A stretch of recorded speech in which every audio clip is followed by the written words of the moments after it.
2025 कसं गेलं?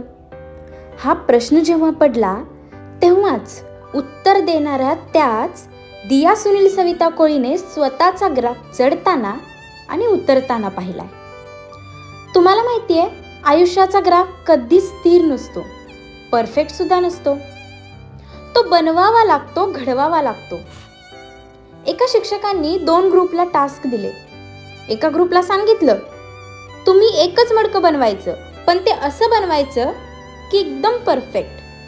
दुसऱ्या ग्रुपला सांगितलं, जेवढे 2 दिवसात मडके होतील तेवढी मडकी बनवायची, मग ती कशीही असो. विचार करू शकता?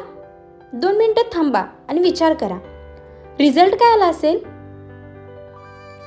एक मडकं घडवताना परफेक्शनचा विचार करताना टाइम वेस्ट की इन्वेस्ट.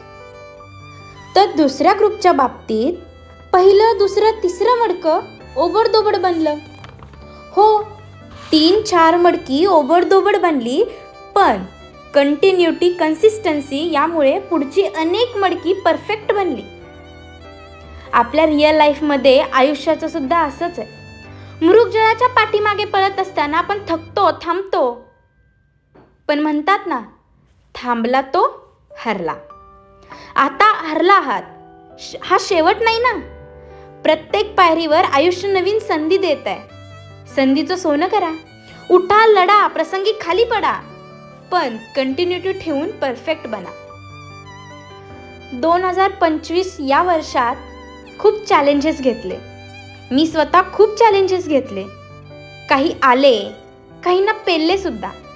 काही चॅलेंजेसने खूप काही शिकवलं, रडवलं, पण अर्थात तितकंच मला घडवलं सुद्धा.